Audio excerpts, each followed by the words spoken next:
say it, we would look at it. We have some time with that.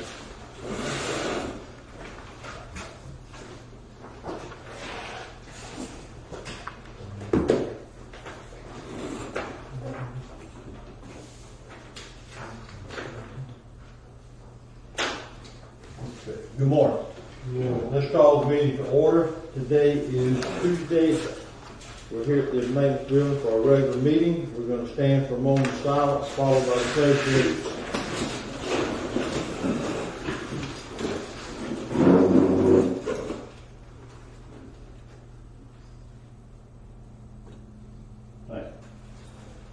Pledge allegiance to the flag of the United States of America and to the republic for which it stands, one nation, under God, indivisible, with liberty and justice for all.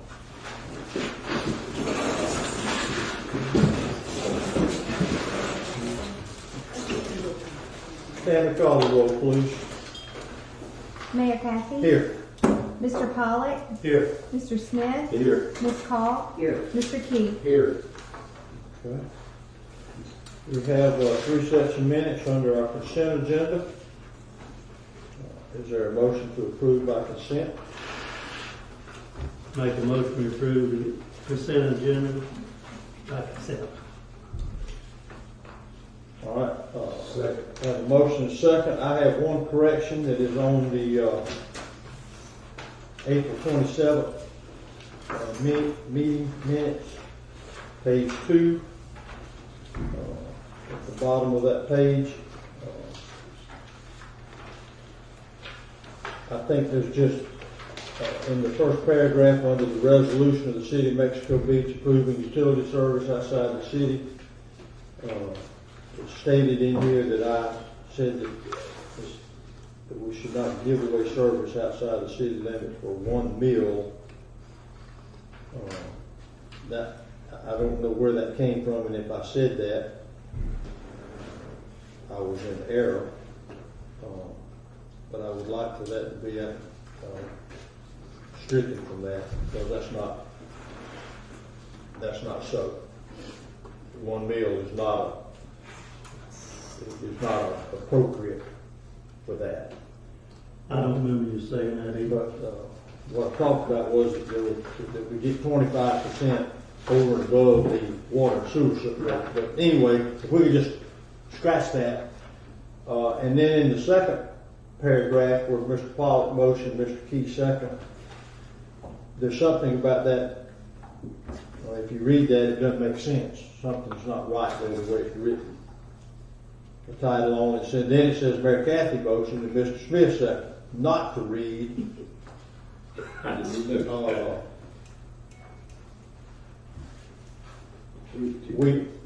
I'm not sure what happened there, but something in that is incorrect. So I think what we should do is Where are we at? we're at the second paragraph under the resolution of the City of Mexico Beach approving utility service. It reads, Mr. Pollock motion, Mr. Key second to read resolution 2118 by title only.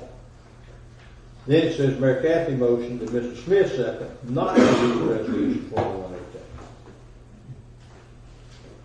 Well, I know that I didn't make a motion. I'm not saying that Mr. Smith didn't second it, but I know that I didn't motion it. So if can we just sort of go back and get that Yes, sir. corrected? Yes, sir. And we can just, I think we can still approve it by consent with those corrections. Okay. Fair enough, Nick, with that? We could also table this one set of minutes. We could. Have the video checked again, clean up what's here, and just address it against me. Okay. Sounds better. Yeah. Sounds better when he says it, doesn't it? Well, he Okay. So we're going to, Bobby, if you would, just approve by consent the 13th and the 11th meeting. How's that? Okay. Make a motion to approve by consent April 13th and 11th. Is that what it is? May 11th. May 11th. Okay. And Darryl, you second that? I second. Okay. All right, let the record then show that it's 5-0. Any opposition? Okay, and we're tabling the 27th till we clean that up, and then we'll come back with it. Okay. Next is citizens' comments. I think those of you that are here, Well, no. why is that? You laid them out. No, the motorhome, John. Load them on, John. All right, are there any, let's see, who, no, who y'all. All right, Short me. is there anyone here for citizens' comments? Yes, ma'am. Y'all just recently passed, what was it, the ordinance changing the RVs and the campers in the yards that nobody's supposed to be in them. Remember that? We remember that. Okay. It would be interesting for y'all to check, because social media has a number of people who are saying, look what we got for the kids to stay in, and they're all RVs and campers parked in the yards.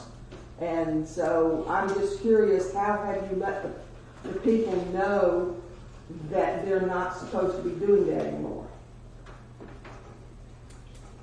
Evidently, the word didn't get around. Because Well, I think the clear answer to that is that the code officer has that responsibility, and if there are those that are doing things that are anti what we said we were going to do, then it's just a matter of the code official making those pictures. That's what I think it is. okay, thank you. Okay. Kind of funny how social media will have one thing in there, but not have the other thing. It's there.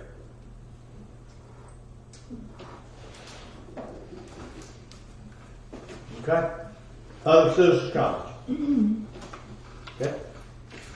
We will close citizens' comment, move to the department reports, and tomorrow is Miss Debbie Wilson. She is on the line. Good morning. Good morning. Does everybody have a copy of the reports? I handed those out last week, but I did not hand them out this week. So Okay, I can just cover it. So what I thought would do, since I'm working in 2 years, I would give you a bulk kind of report on quarterly of the current year, and then advise you what I'm doing in prior years. So basically, we're pretty good as far as the revenue collection for the current year. We have $345,000 more in collections for the property tax than we did last year. And the problem, or not the problem, but one of the tasks that I'm doing that is a big task is I'm reclassing all of the Hurricane Michael FEMA expenditures and revenues, because in the audit for fiscal year 19, the auditors wanted all of those expenses and transactions to go to a different fund. So that's the cleanup work, and so the cash is going to be reallocated to a Hurricane Michael cash account. It'll be part of the pool of cash, and you'll see a new line item that says Hurricane Michael.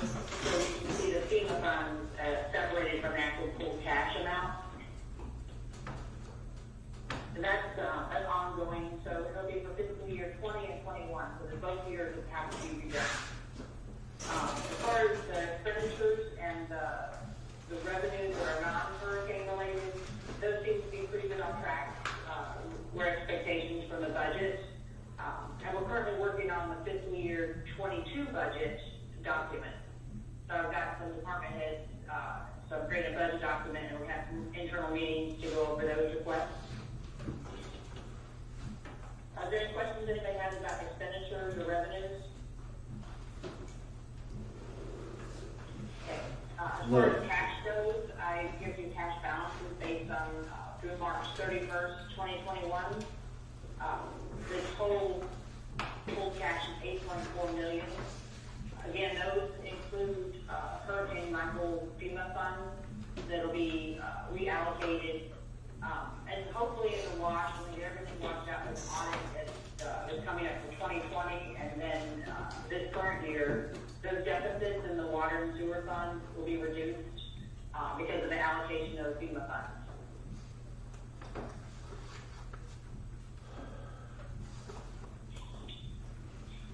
And then on that report, I also included Hurricane Michael FEMA projects.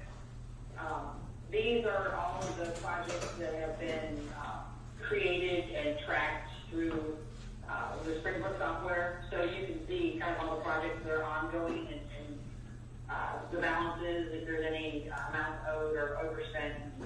So this will change again because we'll be reallocating some of those projects to different tasks.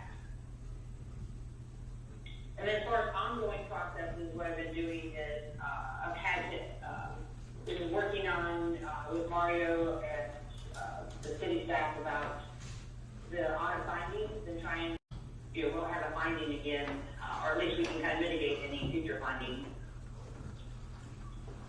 And then on that last page is what I've been working on as far as the combination of the multiple years. I'm hoping to have September bank statement done for 2020 in the next couple days.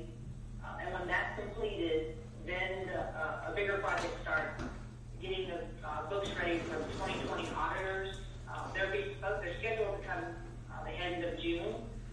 So I'm trying to get all of those transactions and reviews done prior to them coming on site or starting the audit. And then we'll start the budget process. We'll have to have those meetings and the trim process start probably next month. So I'll have to work with Tammy about getting all the, making sure that we don't overlap meetings with the school board or anything like that. And so, been busy and trying to keep up with all the information. So, anybody have any questions? I don't have a question. I'd rather have that piece of paper that we had in the last meeting when you was going over, and that because I have not a clue. And I had to ask you to do it again. This would be at the council. I reckon I'd get my paper and go look at it. Debbie, let's do this. For the next meeting, you'll have an updated sheet, and we'll basically do the update next meeting with all the paperwork, so everybody has everything in hand. Oh, okay. Thank you, Debbie. I had to do it twice. Oh, no, I'll have more. I'll update it, and that way be fresher. Okay. Thank you very much. Debbie, you're doing a great job. Thank you, guys. Okay.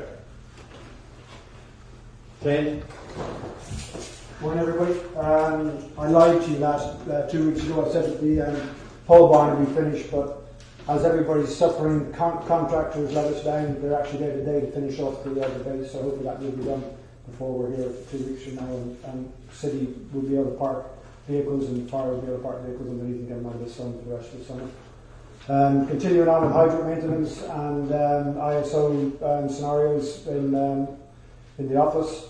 We had a meeting with the CFO, those of us in Bay County who had put in for a grant for some funds for PPE last Monday, where they presented us with a big cheque, although it's not for a huge amount, but it's a big cheque. And it's in my office on the wall eventually. Those funds have already been paid for or spent, unfortunately, but it's another small step forward for the fire department in Mexico Beach and keeping everybody safe. We put in a grant for a line launcher for water rescues, which is looking as though we are going to get the funds from that grant, so we will be able to, in theory, get a floatable device to somebody that might be in difficulty in the water, should it happen in the future, and not have to put first responders in the water unless it's 100% necessary, so we don't fall prey to anything nasty happening to any of our workers, and keep the people that are visiting our beaches safe as well. And I'm working on that now with a member of Panama City Beach Fire Rescue who's going to help me out with that one.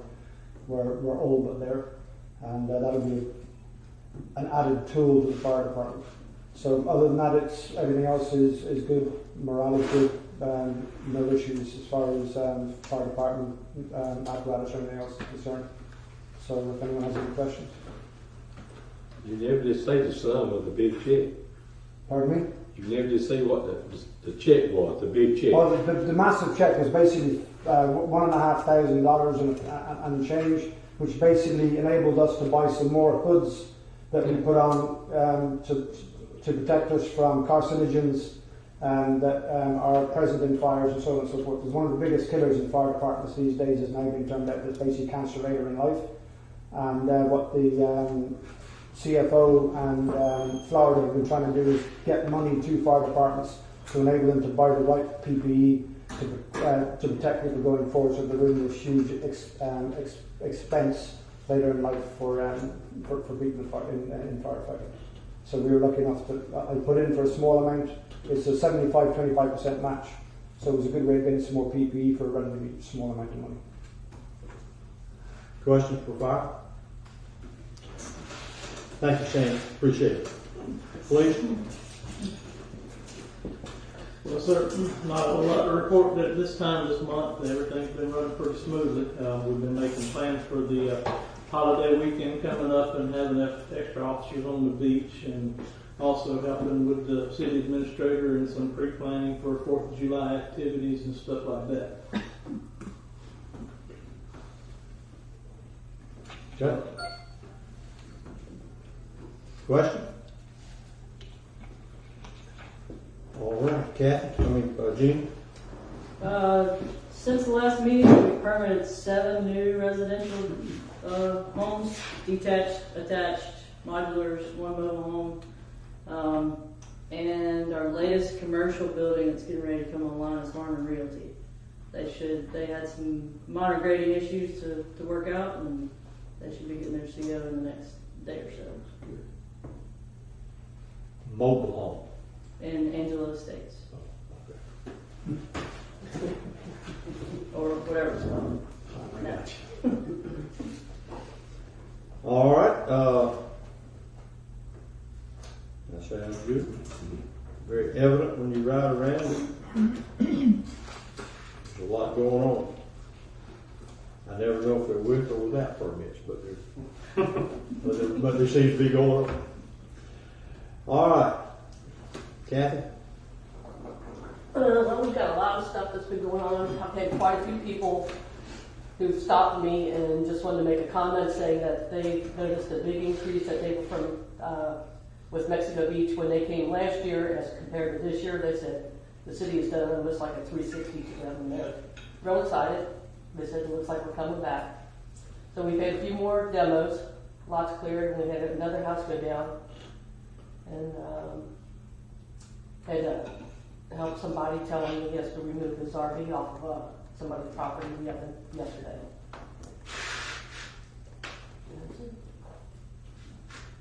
Okay.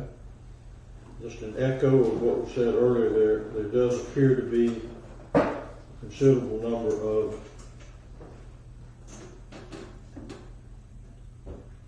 bedroom RVs around town. Just might want to keep your eye on it.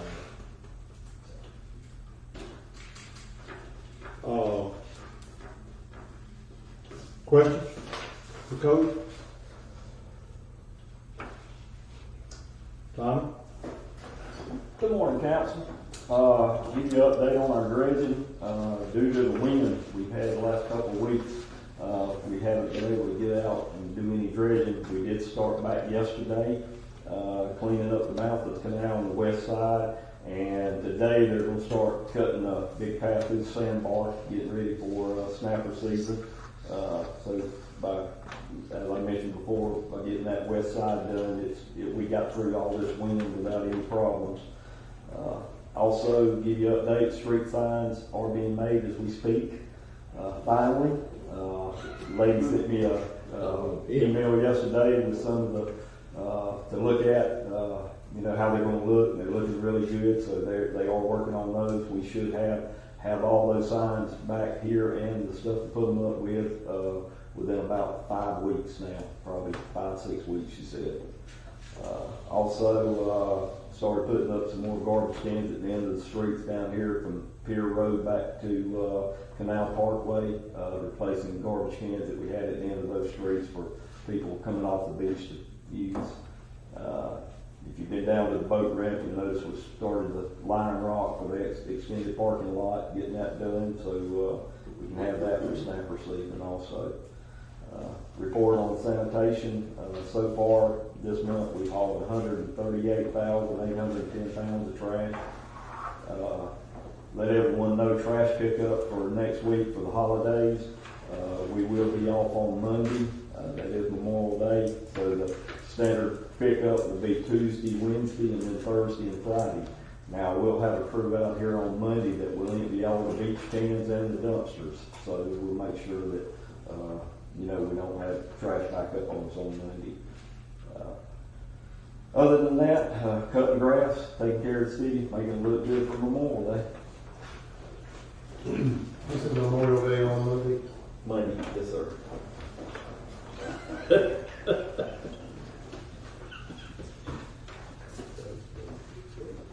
So, As we are gonna pick up on and I don't mean to talk, but we are gonna pick up on the beach on the Saturday and Sunday. We're gonna. Yes, we normally pick up now on Saturday and Sunday, but we will pick up on Monday. Memorial Day. That's nice. Yeah, just a crew for that and take care, make sure the fish goes all right. Did the men say when they picked up Saturday or Sunday morning, when I ride by, I check them for you, but did they say a lot of them was full? 'Cause I know 3 of them was running over. Yeah. Okay. Yeah. So we needed to do it. Okay. Thank you. Also, we picked up 2 deer off the 26th Street. I sent Mr. Mario a picture of the first one, and then yesterday we came in and had another one in the same place. That's 2 deer we got, for some reason, Matt put up a deer crossing sign at 26th Street. 2 deer, one same place. How about that? I don't know. How fast you gonna do it? Deer number. is there a utility report? That's it. That's from that part, that's all. Kevin's out there, they're doing the road crossing over on, Okay, 8th Street, and that's a all right. big David? issue. Yes, sir. On that part, we are still with the DEP working through that, but we have, from my understanding, worked through the final comments with the DOT. And with that milestone, we can go ahead and put together a bid set and get this on the street. Work with the architect. He said he needs about a couple weeks to get his bid package together. So we should be close to getting it out on the street for bids. Okay, and we have a plan. Plans are in the conference room, and Okay. there's the latest update on That's the landscape. latest. I knew there was, but I knew there'd also been some alterations. Yeah, the tweaks are basically going into construction documents and jumping through hoops for DOT and some stuff for DEP, so.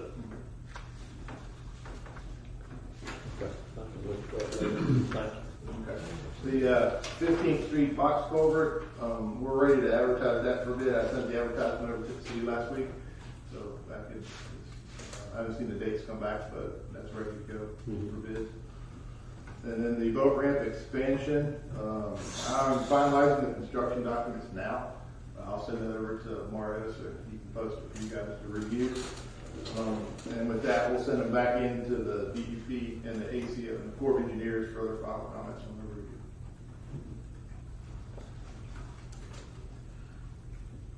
Okay.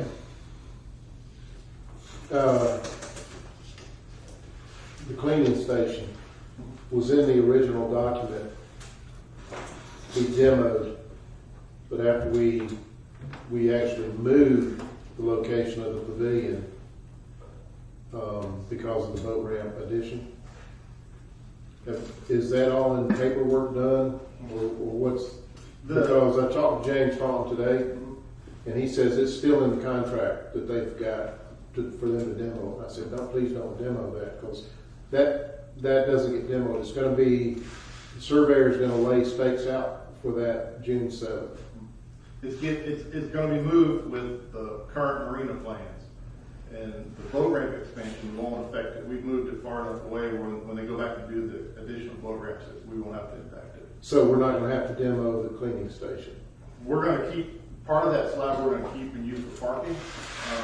Part of the slab will get demoed, but it's being moved over. But what I'm getting at. We don't need to demo the fish cleaning station until the new fish cleaning station is built. Right. Okay. So it'll stay there and it'll be operational. Yeah. Okay.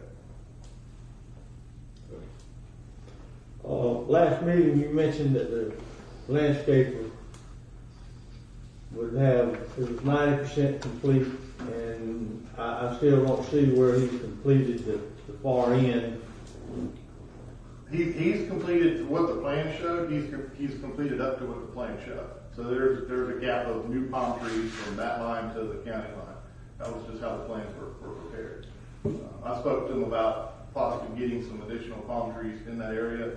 We had a walk, Tommy and I, and the landscape designer last week, and we walked with their superintendent and went through and made all kind of comments about the side. And they have maybe 20% of those trees have died. They're going to have to replace. And they're So working- you're saying the plans don't go yeah, all the way to the line? What's out there now? They planted some.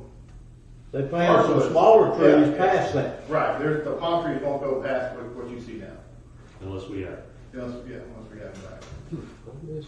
Is there a reason for that? I don't know. I know they had some existing palms in there, and I don't know why he particularly stopped at that location. Maybe just because with the existing palms, but I do know he overlapped a couple of the palms with some existing ones too. So we'll have to see what we can do to put some in there if we need to go back.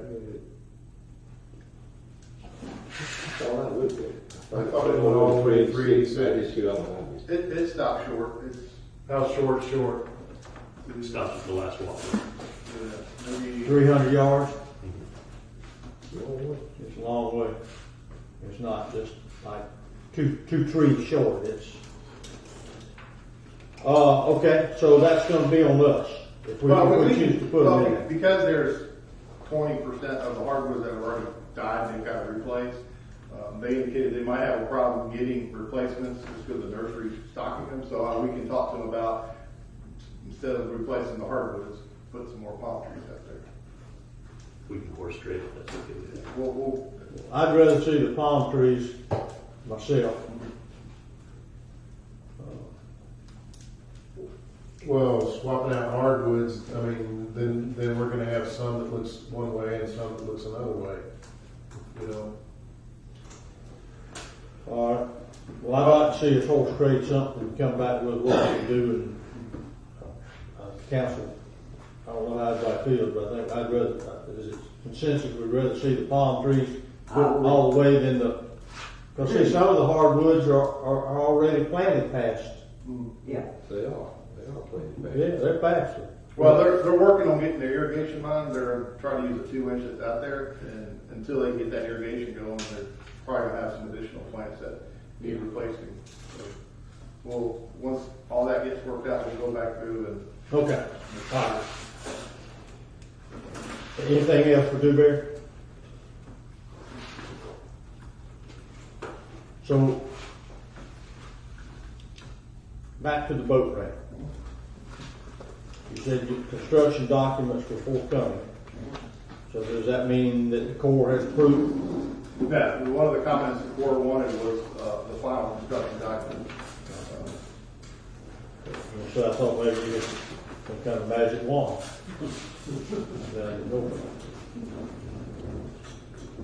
All right, so that's one of the things they want to see how it's going to be. They had specific questions about how the filings are going to go in, where they're going to be located, so we're just going to go ahead and send them the final documents. Okay. Anything else for Dewberry? All right, moving on to our regular agenda items. First is Resolution 21-22. Mario, if you really want to give we can read it, just tell us what's happening here. Basically, FEMA's moving slow on the approval, and they're supposed to be moving in a methodical manner. Right now, they're asking for us to just put them on hold until we get some kind of direction from FEMA. Again, you know that we had to price the pier based on building it off a barge as opposed to building it off of the top, which is the normal way, which is the way that it's been built for the last 15, 20 years. But we're jumping through hoops and FEMA's slowing things down, so they're asking to be at least put on hold. And when we come back, if the design changes substantially, they'll probably ask for additional funds. So it's inevitable. Well, that's what I thought it was, but I was confused by us having a resolution to do that, just to notify them. It's notifying to let you know that in the future we're probably going to get changed. Okay. It's hard. They can't tell you what the change will be until we hear something back from FEMA that says, yes, we're good, or make a left. We don't know at this point. All right, is there a motion to read resolution 21-22 by title only? Make a motion to read resolution 21-22 by title only. Second. Please read. Resolution 21-22. A resolution of the City of Mexico Beach, Florida, approving change order number 1, requesting a modification to the executed agreement dated November the 11th, 2020, between Baskerville Donovan Incorporated and the City of Mexico Beach for the Mexico Beach Fishing Pier. Is there a motion to approve? Make a motion to approve resolution 21-22. Second. Have a motion, a second. Call the roll, please. Mayor Kathy? Yes. Mr. Pollak? Yes. Mr. Smith? Yes. Ms. Call? Yes. Mr. Key? Yes. All right, next is 21-23. This is a scope of work change. We have a motion to read by title only. Then we can discuss it. Make a motion to read resolution 21-23 by title only. Second. Have a motion, second. Mark, give us the map again, see what it is, or just, The short version on this is we're negotiating the best we can on the jetty. They've pushed it out of FEMA's standard lane into mitigation in order to get a cost-benefit analysis. We basically have to run models that show what would happen to the jetty based on what it used to be versus what we're proposing it to be. And they've got to run it for category 1, 2, 3, 4, and 5 hurricane. It'll take 2 weeks worth of modeling to do it. And this will either get us the additional $1.5 million or prove that we don't get it. Again, the paperwork should prove that we should be entitled to the extra $1.5 million, but we've got to prove the case before they'll move it that way. So it's a $15,000 change order to do the model. yeah. I understand, believe me, I've heard. All right, so we have a motion and a second. Any opposition to reading? Please do so. Resolution 21-23. A resolution of the City of Mexico Beach, Florida, approving an amendment to Dewberry Engineering Incorporated scope of work for the West and East Jetty proposal to add additional services to respond to FEMA inquiries and increasing the approved fee by $15,000. Is there a motion to approve? Make a motion to approve resolution 21-23.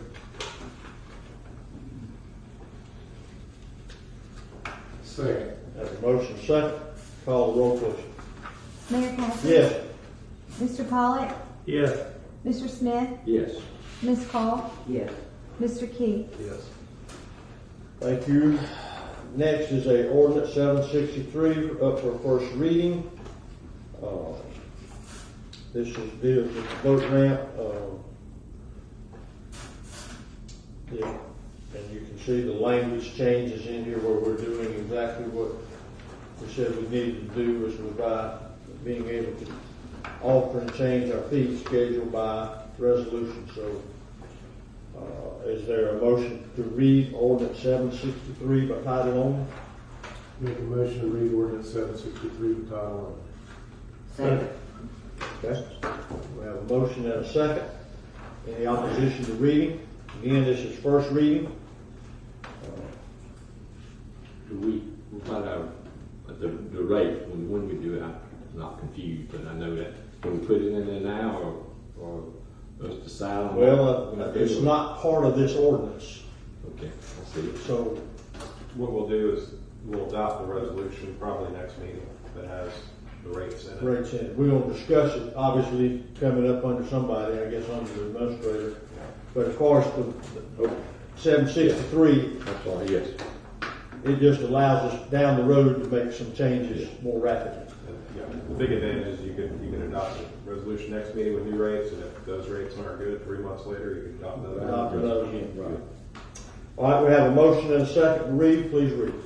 Ordinance 763, first reading. An ordinance of the City of Mexico Beach, Florida, amending section 33.06, 3312, and 3313 of the City Code to authorize all fees relating to Canal Park, the City Boat Ramp, and the City Marina to be set and amended by resolution, providing for severability, codification, and an effective date. All right, that'll go on our next month's meeting for second reading.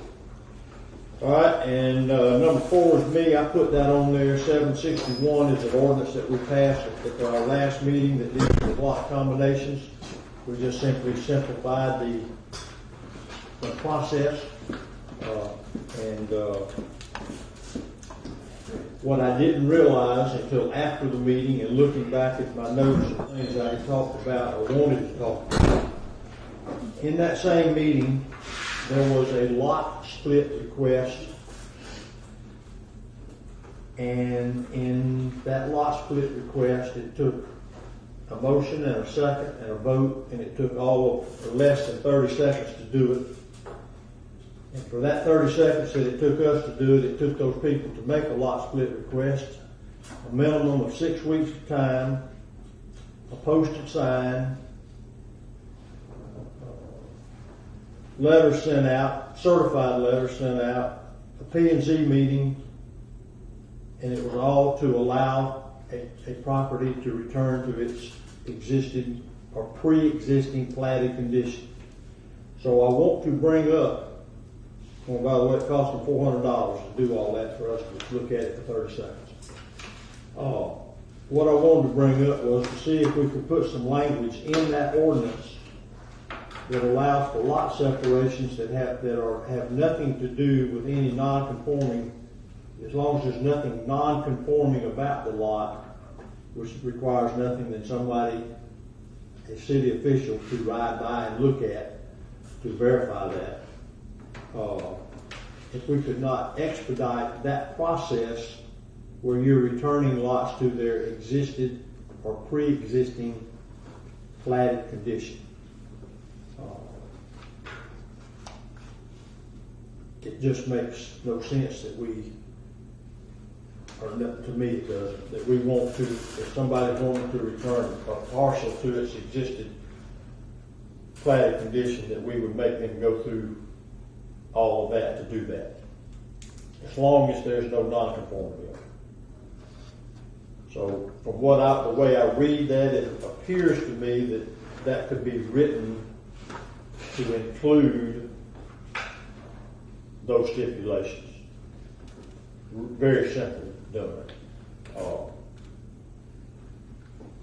And just to follow up on that, I know in the past we've had concerns, and rightly so, about lot splits, but they all deal with a non-conforming condition.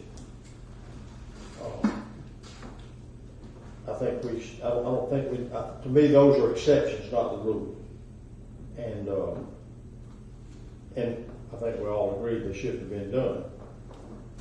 But if there is no non-conforming concern, I don't see any reason for us to go send a property owner through that maze of expense and time to simply go back to a plat.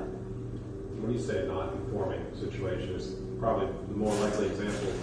You've got one combined parcel, and it has, let's say, a garage or a big tool shed or something on it. And in the current day, that's all that's there.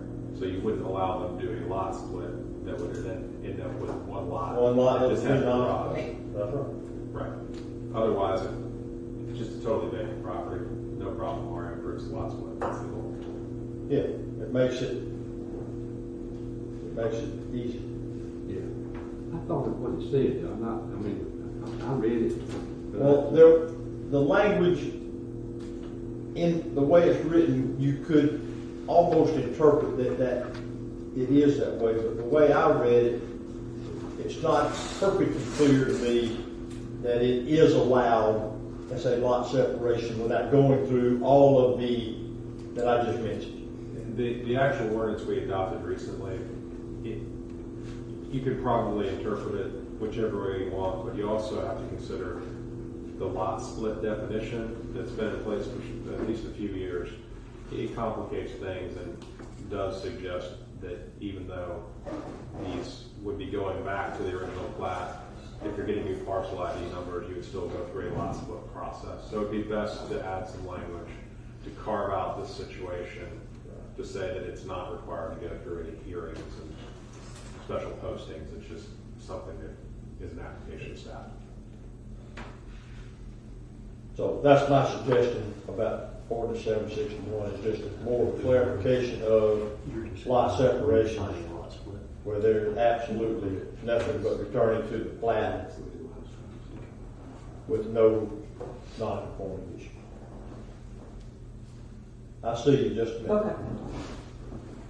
So, is there council comments? Or is there any opposition to doing that for clarification? I think it's good that because you don't want to have anything open to interpretation. So it clarifies. Just to it clarifies. It's probably just two sentences. It's not a big deal. Nick, I'm reading it again. I thought that's what it says. But then again, I reckon you could read it. Somebody could read it. Well, that's like you said. It depends on. There is another section that he's referencing. Let's clean it up. Yeah, and the sentence from the prior ordinance that probably is most relevant says city council approval is required to reverse a lot combination and shall be pursuant to the same procedure and those requirements for a lot split. So when I first looked at this, I thought, well, if we're talking about something that was informally combined 25 years ago, maybe that's not reversing a lot combination. But when you look at the definition of lot split, I think it is. So I'll bring something to make that change for you. It'll be clear. Okay. Yes, ma'am. Okay, I'm just a bit confused, so help me clear this up. When you're talking about the splitting the lot, and you're saying that it's going back to its pre-existing original platted condition, we are not talking about a large lot that could be split because of the square footage, but the rest of the surrounding area is still large lots. Do you follow what I'm saying? Right. That's in no way changing that. Okay. That is a lot split. Okay. Yeah, what we're talking about That's is deviating. if you're talking, if maybe like lots 4 and lots 5 of a particular plat in the past were put together because somebody wanted a really big yard, it would be undoing that, so lots 4 and lots 5 would then be separate buildable parcels again. Okay, thank you. And what you're saying is something that you couldn't return to the original plat because the original plat wouldn't show two separate lots. Okay, thank you. Okay, any other comments or questions about that? Okay, Nick, so if you just sort of bring us something that makes that. Sounds All good. right. Attorney's report, do you have anything?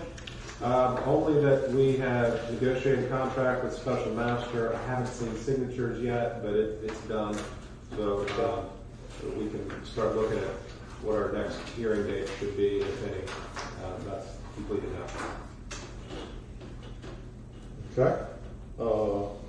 Mark, you're up.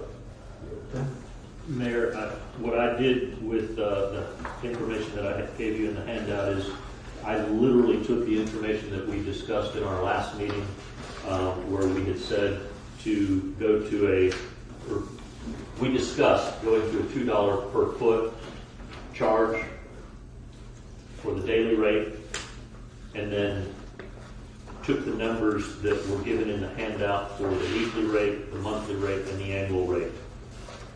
I put together a spreadsheet that divides all that up based on a 20-foot length and come up with the cost per lineal foot for the daily rate, the weekly rate, the annual rate, and the annual rate. So So that's what you have in front of you, and then I broke it out for a 20-foot boat all the way up to a 51-foot boat, so you have that all in one spreadsheet.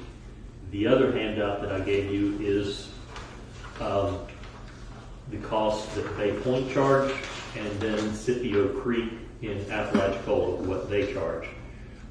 In general, if you look at the daily rate for Scipio Creek, they're charging $3 per foot, which is a little higher than what we're proposing.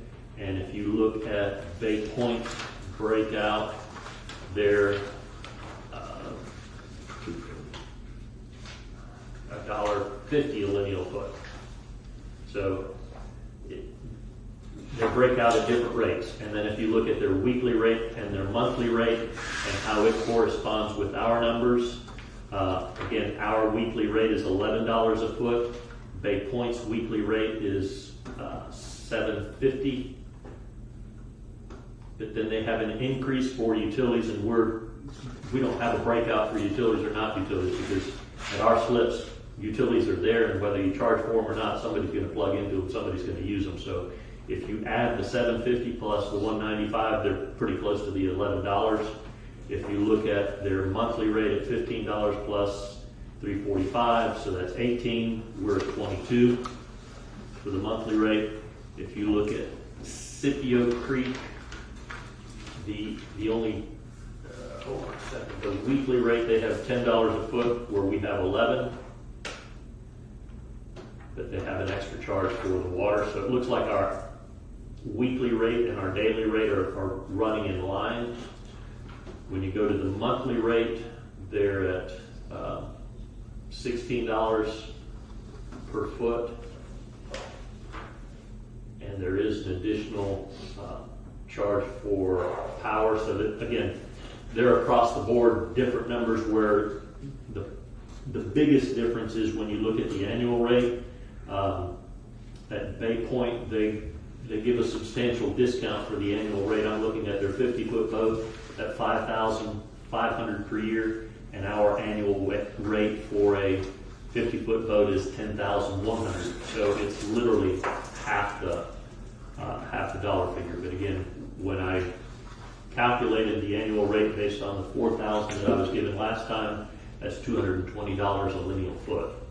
I mean $202 per foot. So maybe if we took the annual rate to $100 a lineal foot, it addresses that. But this is here for strictly discussion. It's a lot of information. It's hard to crunch numbers on the fly, but I figured I'd give you something to chew on before the next meeting.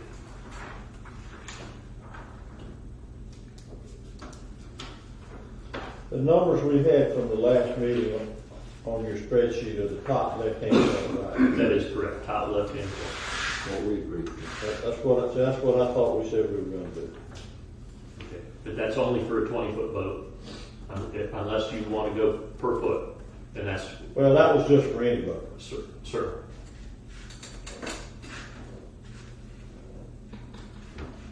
All right, here it lies.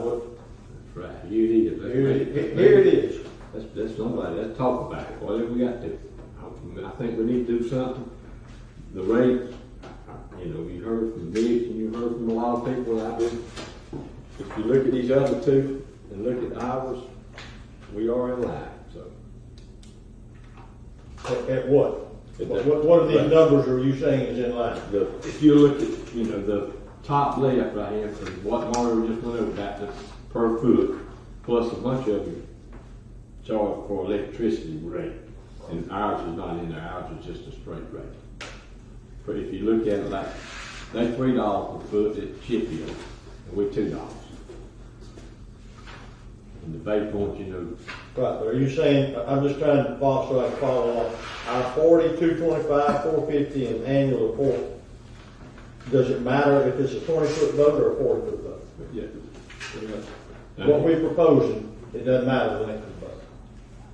We're renting a slip for that. No, so we're going by the foot of the boat. Look, if you look down below it down here, the 20-foot boat will still be the same. A 20-foot boat will give you the top left figure. Is that what we talked about last time?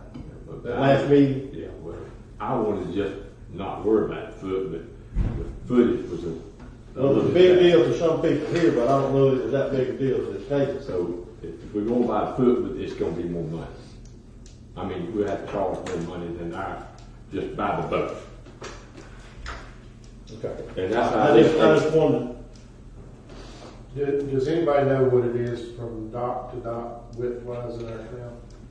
Anybody have any, we couldn't even get a 50-foot boat in here, could we, Tom? Oh, yeah. No, we're just calculating rates. What works out there, we may not be able to get these lengths. Again, I can't. Well, that's the reason I'm saying it doesn't matter if it's swept to deck, because we're probably not gonna get 50-foot boats. No. The biggest one probably is gonna be at the most 38 or a 39, which is still a really big boat. Well, if you go 2 foot, $2 per foot.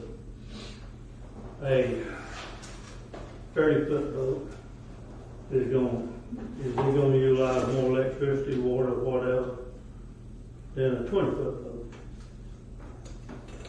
Yeah, in a lot of instances it does, because they have freezers on there for the bait, and they run air conditioner in the cabin, and a lot of them stay in they'll stay in their cabin at night.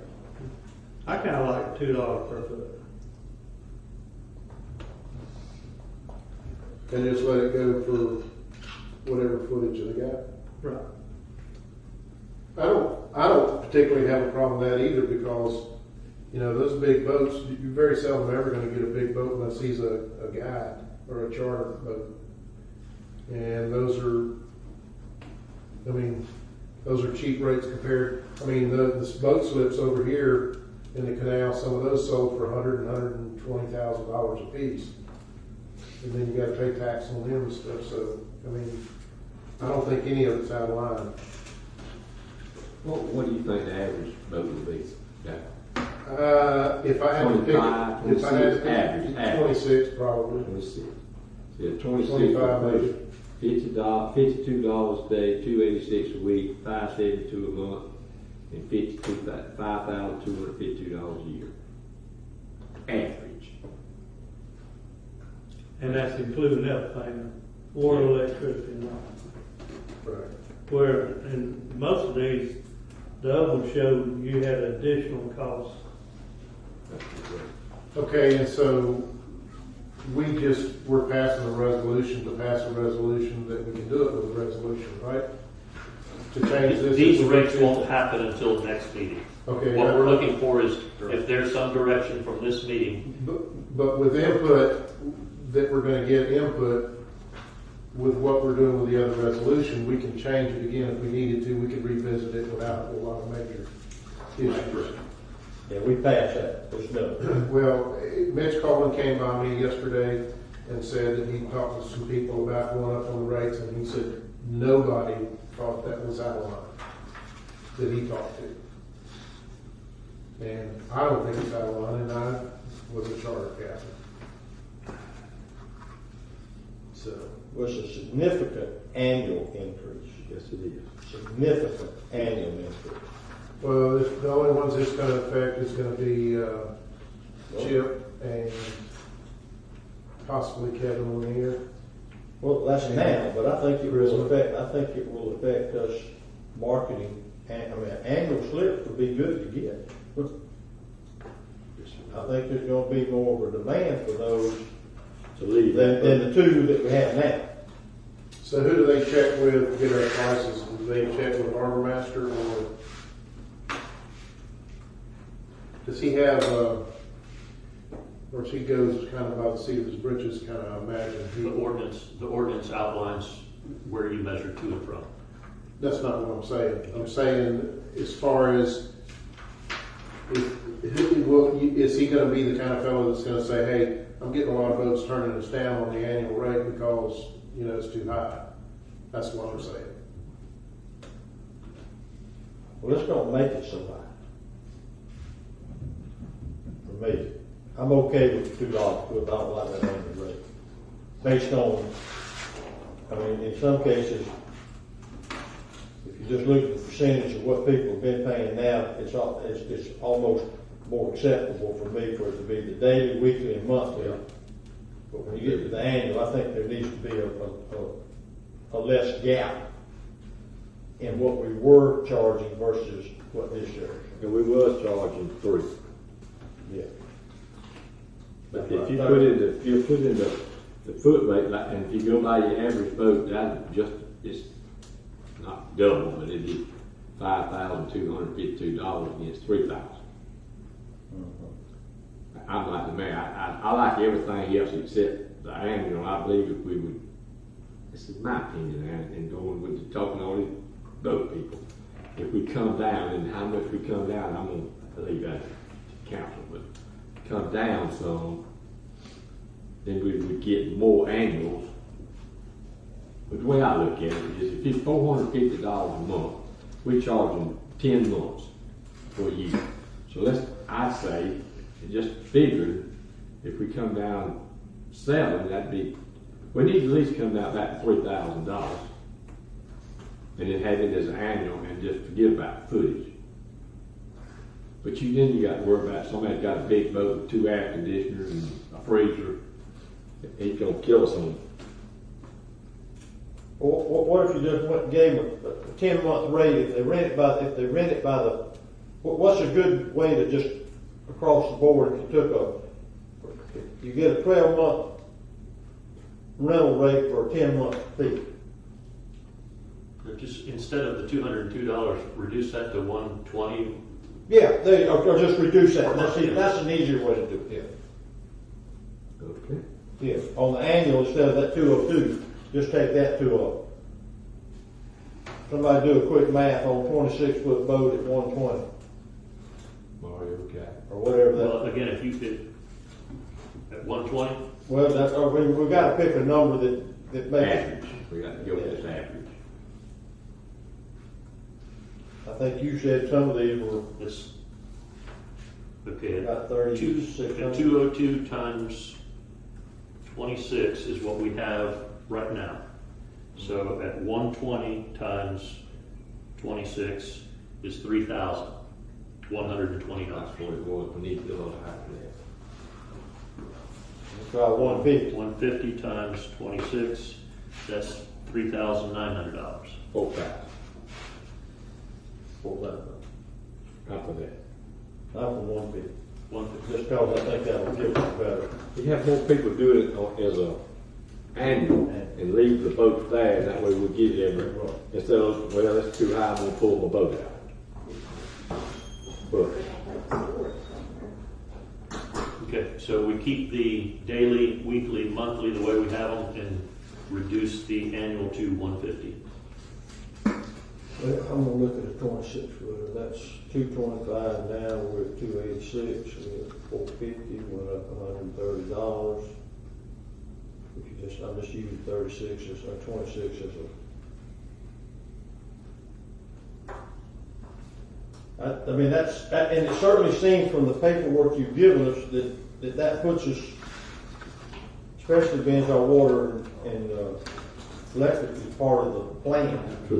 I think that's a moderate increase. I don't think that's jabbing anybody. I just asked Nick a question. I'm just thinking. To the best of my knowledge, we don't have any live aboard type people. But at some point in time, you may have that. Is that something that you are not interested in, or leave it alone? We've had them in the past. We've had people living on it. I believe we need to leave that to John lead it, and I do. Automatic. I personally don't have a problem. If they got a boat big enough to live on, I mean, it's like buying it's like buying a motorhome and you put it someplace and park it and you can't sleep in it. I mean, they're contained there. It's not the same as a parking overnight, because they're parking already overnight. It's just a matter of whether they can live in their residence or Do not. you know if these other folks allowed to live in? I would have, we'll circle back and check on Scipio and Bay Point. I don't know. If it doesn't matter, then it doesn't matter. It doesn't matter to me if they live in it. If they got a place, a boat nice enough to live in, I don't have any problem with it. Still be cheaper to rent a place. Yeah, and we can change it. That's a good thing we just did. If it's gonna work, we can change it again. I know it. All right, so we're gonna take the only thing we're gonna change is the annual to 150 from 202, and we're gonna get that prepared to read into the ordinance, make those changes in our ordinance that we have that govern, boat slip rates. And the resolution, yes. We ready to move on? We good? We're good on that. The next meeting or something, I know we went through it the last one about our credit cards at boat ramp. I don't know if we need to wait a little while on it, but. Well, we need to find out what. I got some more information on it.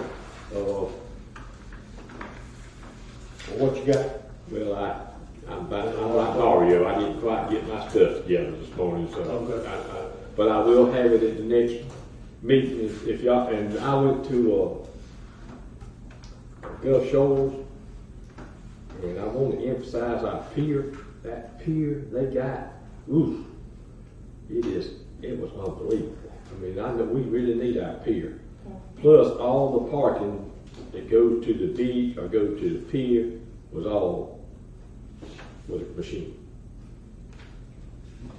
I think that's something, and I think me and Mario talked about it a little bit. I think we need to, in my opinion, I think we need to get ahead of, we're not getting ahead of anybody, but I think we really need to bring more literature about it and let's discuss it a little bit more. So the parking was required slot machine? Yes, sir. Not a meter? No, sir. Just like we wanted same, that's what we want. Same identical thing, because I had to hit it twice for 2 parking lots. You put the little ticket that You I talking about see. parking now, or you talking about boat ramp fee? I want the boat ramp fee. That's what I want. But it's the same. It's the same mechanism Yes, we're doing. it's the same thing. Well, I think we all, that's coming. That's, to me, is the way that we, on our boat ramp fee, I'll give us some more literature. get rid of all these, where we I do it. paper things in the, Yeah. I agree. Getting wet, I mean, it does a lot of things. Plus, I talked to the game board, and he said when they did that, their annual pass rate went up 60%. Oh, yeah.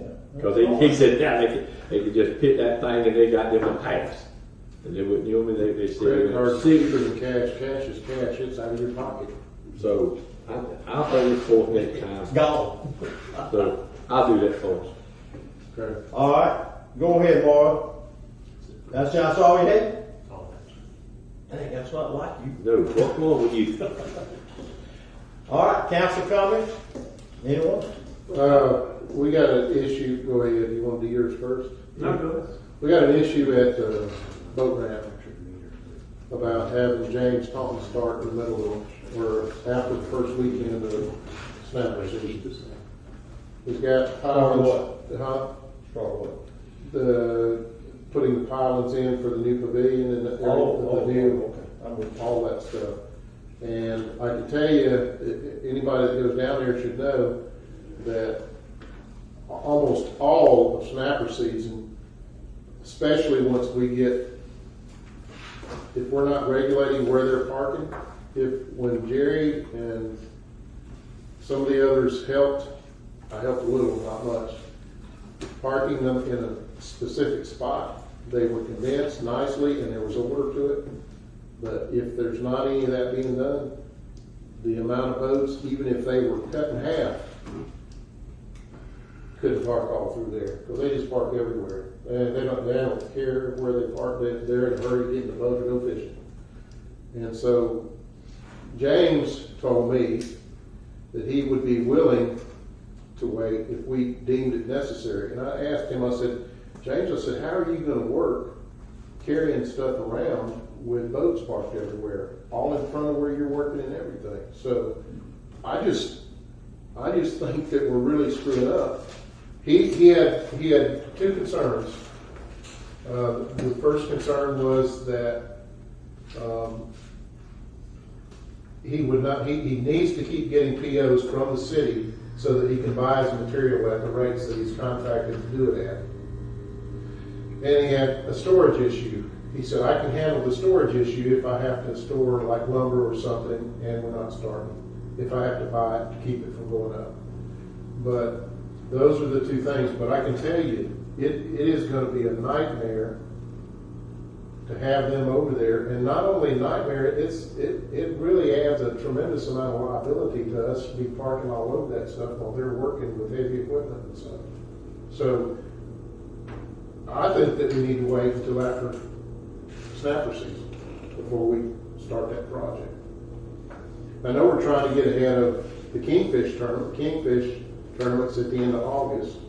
So that probably wouldn't give us enough time to have that completed before the Kingfish tournament. I don't know. I haven't talked to James about how long that would take. Have you talked to him about how long the job's supposed to take? With materials and everything is taking longer than normal. I mean, the construction of that project, normal conditions shouldn't take more than 4 months, but getting materials is completely different today. Well, 4 months into a project, Kingfish tournament is a lot more controllable. Is it as big as the snapper season? No, but it's a big day. Okay, I understand. It's like the dinner before, the night before. You have dinner, captain's party. They give away free stuff. And then the next day, everybody launches and comes in and weighs, and you have a big weigh-in. But that's a way easier thing to rope stuff off and get them kind of out of the way for a couple of days. I don't see us losing the Kingfish tournament if we don't start construction, or even if we do start construction. But it's going to be a nightmare if we don't wait till after snapper season. I mean, it's a major issue. Well, I understand the value of snapper season. Putting the pilings in, I mean, that seems like a fairly condensed area to work in to me. You got the backside of you got the whole backside of it. But he's going to have to rope off a lot of area so that he can come back and forth, because he's having to put his pilings all the way toward the end, almost to the gate at that road, just to be out of the way. And then he's going to have a big area that was totally utilized last year for trucks and trailers, for boats. All of that. I don't see why. Last year we didn't park in the sandy area that much, did we? No, not in right there where he's around the curve, but right there where I need to look at the drawings, because I didn't look at them, but the way he taught it, or you told me, 50 foot from the fish cleaning station is where he was going. And that's right there. But if I believe, and I'm not there, I'm believe, but I believe, since I was down there this morning, and I believe with a little help from Marty and Kathy and us, that we can make this work if we had communication with everybody on what's going on, instead of just pulling up down there this morning and go put power in the middle of the boat. Yeah, it's got. I just seems like to me the construction area that's there, that you can work in a tight area. If you need to, it's nice if you can just spread it all out. But if you don't have to do that, I'd hate to see us back him up unnecessarily just because it's a tight area. I like to recommend something. Probably totally it's way. I believe, especially during this snapper season, I'm in it wholehearted, as bad as anybody is. But our communication gap is sort of not a part, and I would like to, if we got, and I'd like to be on it. We got 4 people, me and Marty and Kathy and Tommy. I don't know, because we can't have 2 of us on it. To sort of be over our communication to see if we could get with Mr. James and find out what he needs, and let's do our best I don't want to stop him, but I'm not there. He can't have from the gate to the fish cleaning station. That's just too much. Well, he's not gonna get it staked out until June 7th, I think is what he said. Well, but I believe we need to know now because where he's putting in concrete pilings right now. I mean, I thought about that live. I'd rather put them behind where he's going to put them, to put them down that hill and let him rope off, and that way he could work. I love that idea. All we need to do is talk to him and see, can we make this work? You going? No, I don't want to be on any committee. I know you don't. I do. I know you do. Why don't we do that? Why don't we just talk to him and see if we don't have to stop Okay. him? But if we do, I got it. He's ready to talk. He's ready to talk. I well, told then him to let's call do him it. after the Let's meeting. talk to him and find out. I have a meeting scheduled for after this one. To talk to James? Okay. I'd like for somebody. There you go. Well, then that's what we need to do. We don't need, we just need, if we work it out, we all know the value of that space. And I think if we just deal with it rationally, we can, maybe we can do both at one time. That'll be tomorrow. I'd like to deal with it. Sure, that works great. All right, go ahead, who's next? That was it for adjourn. That's No. Oh, I'm sorry. You put in ahead of me and I ain't going to adjourn. All right, I'm sorry. Hold your hand. Go ahead, Bob, what you got? Well, we got vacationers coming in and everything else. I have started seeing more frames on the beach. I talked a little bit about Sandy, and they're going to start doing this at night time or late afternoon patrolling, trying to keep everything fixed up or picked up or whatever. And we're seeing a lot more dogs on the beach. I talked to the lieutenant about that. We run into this situation. I've had one tell me the other day, it's a service dog. And people are using that for excuse, and sometimes it is a service dog. I'm not saying that all of it's not. But it's something we really need to be aware of and try to work with our fire department, our police department, our code enforcement, and trying to help and keep people aware of our rentals and all that kind of stuff, of leaving their canopies, the framework on there just so they're going to be gone next week. We don't want our beach, we got our beach looking beautiful. We don't want. Leave no trace needs to be addressed. We are a leave no trace community. And so all we have to do is we should institute those measures that we use to take care of them. And I think they're available. Everybody knows how we police that, if you would. And I agree. But that's, if we ignore it, we're going to get right back. We're going to end up in a mess. That's the point I want to get to. We're going to end up in a mess. Okay, that's me. My only comment is, and you hit on it, but I want to say it again, the dogs on the beach, with some way, somehow, I know we put the signs down there, but if we can be more vigilant to animals on the beach, either call them in ourselves, if we ride down there and we see them, but we got to let people know that we don't allow that. That will end up being a big issue if we let that get out of control. I'll tell you. I was sitting there the other day with Lucretia, and she said, "Here comes a dog." And I turned around and I said, "Did you guys see the sign at the crosswalk?" "Nope." I said, "It's a pretty big sign." I said, "No dogs allowed." They turned around and walked. I don't know if they went down another one and went on there or not, but people don't care.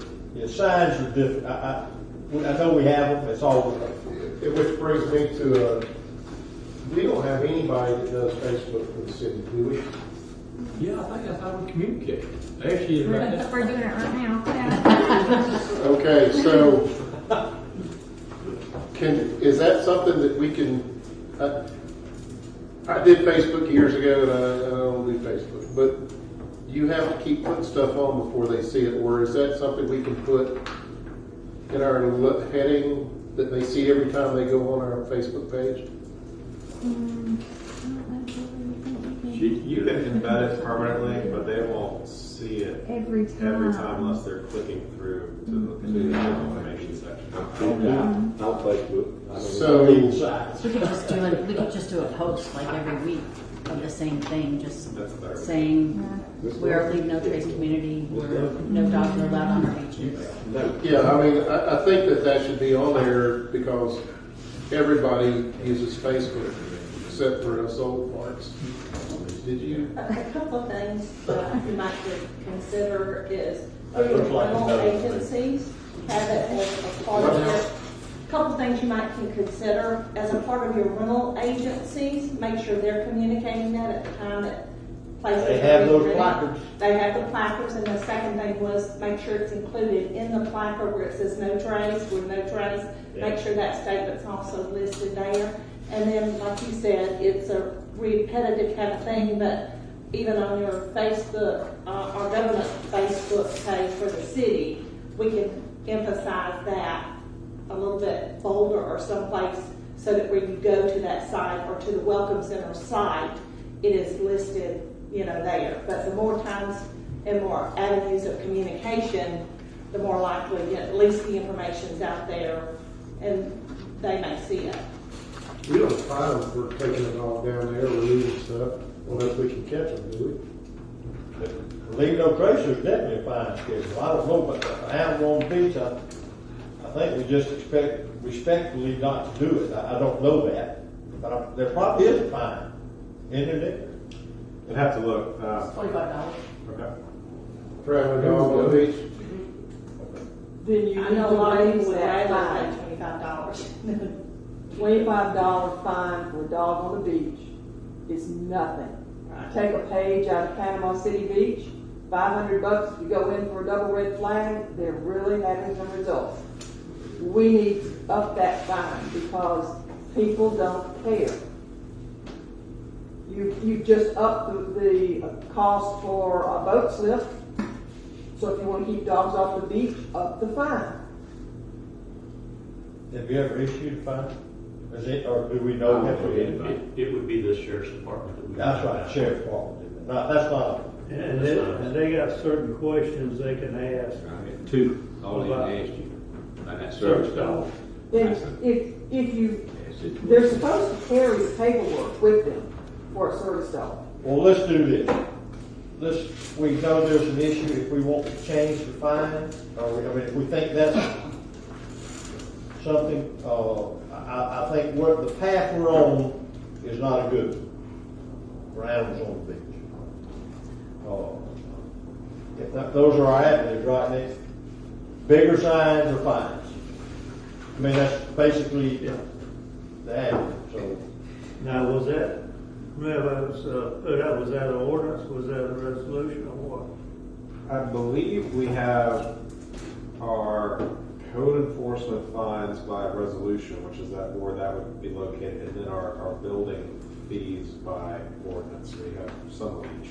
While we look at that, if you could bring us something or whatever governs that, would you bring that back to the next meeting and let's look at that? See. Okay. What else you got? That's Miss Jolly. If everybody don't know Miss Jolly, you're supposed to stand up and tell her that she's an asset to our community. Oh, she is. They don't know who she is. She's an athlete. I have nothing. She always seems very jolly. No. Anybody, go ahead, Nick. I meant to give you a reminder during my section, I forgot. This year, with things kind of going back to normal and having more in-person events available, just want to remind you there's a 4-hour per year ethics training requirement for everybody. It's for any elected city official. There's a free option online that you can do on a computer through the Commission on Ethics. I believe they still have that. And otherwise, we should be looking for some in-person opportunities. You got till the rest of the year to complete that. Speaking of annexation, hear anything from the church? I saw you sent the email. I sent the email, I called, and I left the text and got nothing back. I could send a letter would be the only additional thing, and I'll have to track down where to mail it, but that's the only missing option. Can we do a workshop on the annex issue so that we can understand all the ins and outs of it? Because They have to voluntarily want to annex. Excuse me? That's the basic. The basics of annexation is it is voluntary. Yeah, and Jerry asked me to look at the proposal, and I did, and I regret I didn't really share it with everybody. The only option we have to annex property that would not involve the property owners consenting and being involved is if Bay County will do an agreement with us to annex an enclave. We expected that to be a good option, especially on one or two of ours that are just purely spots in the middle of the city that are all surrounded by city. But there's an informal policy with Bay County, and they have not been doing these agreements with cities in the past. We'll continue to pursue that, but it doesn't look like they want to do any of these, even though ours is such an enclave. have we heard anything on the service station? Yes, Nick and Bay County's lawyer and I had a conference call yesterday at 11 o'clock where we talked about that. We can require them to annex into the city, and that's where we are on hold. If they want services, water and sewer service, they have to come through us unless we relinquish it to the county, which I mentioned to the county that the city is not interested in relinquishing our service area. So at this point in time, for the gas station to have water and sewer, they would still have to annex. And my understanding is that there may be lawyers involved at this point. Yeah, they have an attorney in Tallahassee. I expect to hear from them soon. Their initial approach, though, was to talk to Bay County about getting service from Bay County instead before going to more confrontational kind of approaches. And it sounds like Bay County would be willing to make that work if the city felt that was a good option to just avoid this issue and allow Bay County to serve that area. But they're not enthusiastic about it. They'll probably do it if we. Wait a minute then. So Bay County would need the city's consent in order to serve that area. And they don't view it as a big profit center that they want to chase, but if the city encouraged it, they would find a way to serve that area. We don't want to encourage it. And this is me, I talked to you about it, I was going to talk to you about it after the meeting. But if we have and I'm going to say all this wrong, if we have the water and the sewage rights, and Bay County cannot give our sewage and water rights to somebody else, then why can't we annex? And how you gonna pitch tents? Because I don't think we're gonna give away our rights. So why don't we pick up that sign and go? I would like somebody, and I'm not showing nothing you gonna be, but I'd like somebody from Bay County to explain that to me. To me, it's a lose-lose situation. If we don't move it and annex it into the city where we can do something with the property, as long as we don't give water and sewage to them, what are you going to do with the property? Workshop. Let's workshop this, y'all. Well, I don't know how you're going to go about that. Both of them said that we can't, but the second breath, they say they can't get the water and sewage unless we agree. Well, I think it's obvious. We just said we're not agreeing. Yeah, the property owner will need to decide to annex in order to get normal water and sewer, or they're going to have to find a way to create their own source of water and septic on site. And Bay County, well, let me ask you, I know it's me and we're talking, but Bay County is the ones that's stopping us.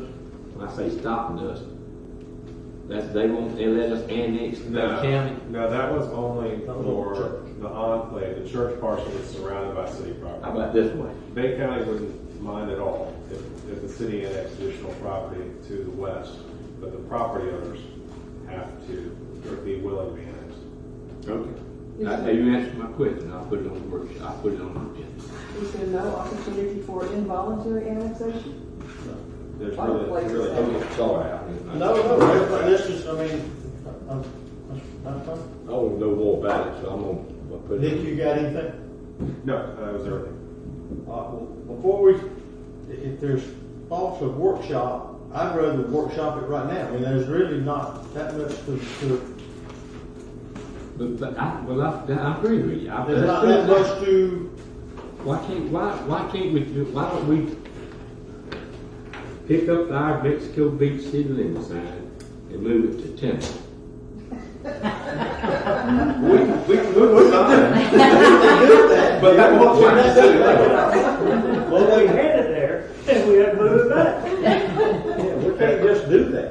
And I'll circulate the statutes that describe the processes. Usually not everybody wants all that detail, but there's only a couple ways to do annexations, and the only involuntary process is when the county is working with us on it, and it's to get rid of an enclave. Otherwise, the property owners, or at least the majority of the property owners affected, have to say yes. Absolutely. So as long as the county's all right, if we're wearing the same color jersey as the county, That's right. then that's really, to me, I don't see any issue of us not denying them the right to do that. And the annexation further out then is something that we have to, Well, I don't know how they would put in a business, or I don't know, that's what I'm I don't saying. know how they would do anything out there Without our service, and the request of annexation is it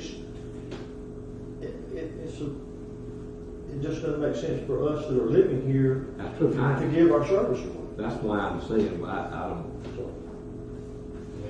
maybe Nick can. What you got there? What about it that you would like to?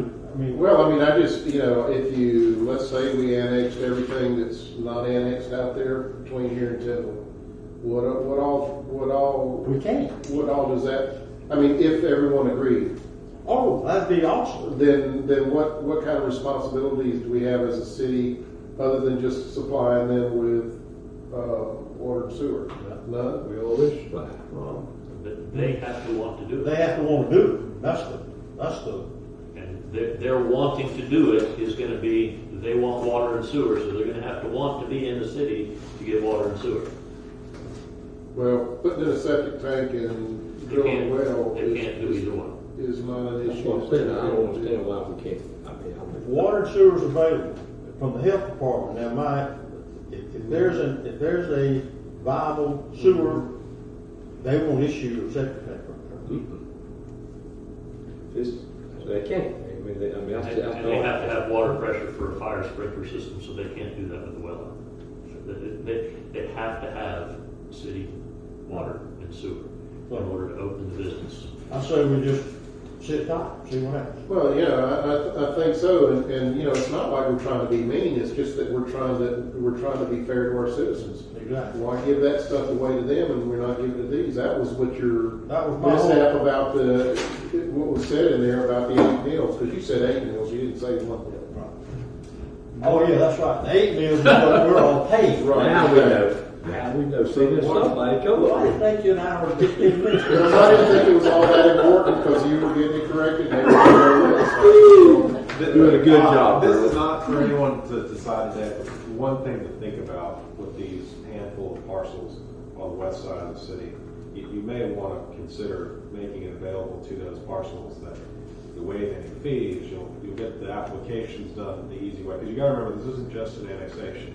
You're annexing into the city, they don't have a city comp plan designation, they don't have a city zoning designation. So there's some tedious steps and expenses involved in doing this. And I think you could certainly say the public purpose of having the city streamline that for any of those parcels out there, that may or may not affect how they do it.